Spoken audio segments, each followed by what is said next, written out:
Hi guys, welcome back to my channel. I really got nothing to do today.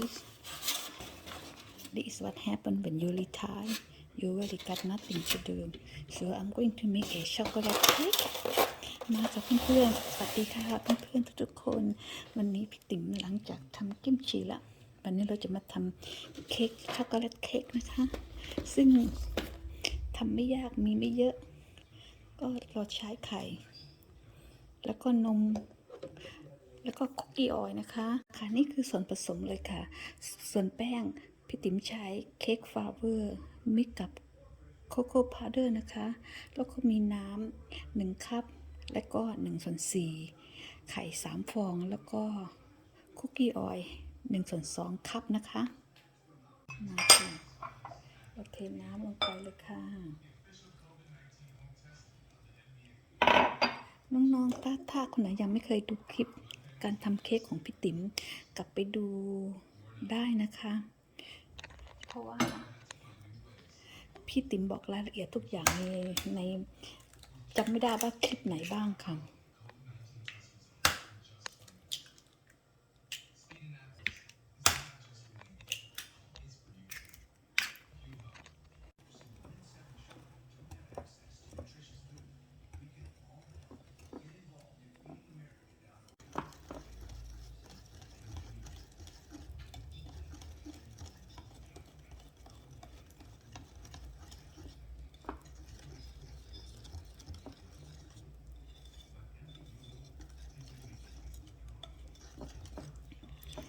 น้องๆคะที่จริงพี่ติ๋มใช้เค้กมิกซ์นะคะแล้วพี่ติ๋มก็ผสมด้วยโคโค่พาวเดอร์เพราะฉะนั้นมันจะไม่มีผงฟูนะคะเพราะว่าพี่ติ๋มใช้เค้กมิกซ์มันมีมาแล้วค่ะก็เลยไม่กล้าใช้ก็เลยไม่กล้าเพิ่มเข้าไปค่ะ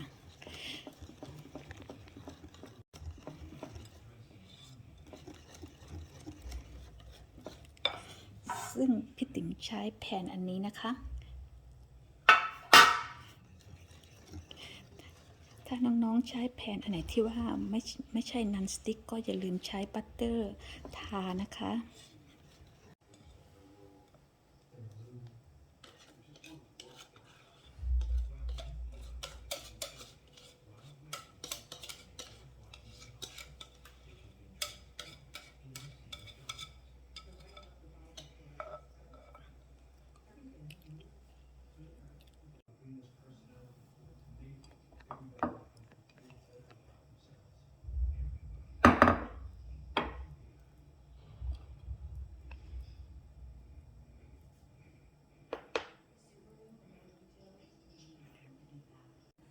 ส่วนครีมสีขาวที่พี่ติ๋มทำลงไป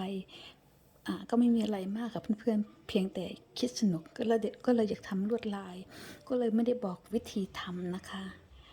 อยากเพิ่มไม่มีอะไรทำว่างงานจริงๆค่ะก็เลยอยากทำอะไรสนุกๆให้ดูสวยงาม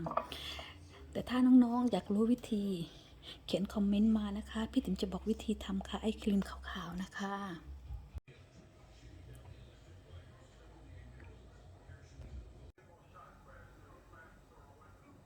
ค่ะเสร็จแล้วค่ะมาตักดูค่ะเป็นใครเป็นไงบ้างคะน้องๆ And I think where Greg is most points, or what he's most right, is that it's going to take people, it's going to take business leaders, it's going to take everyday workers, everyday families to be the one to lead us through all of this.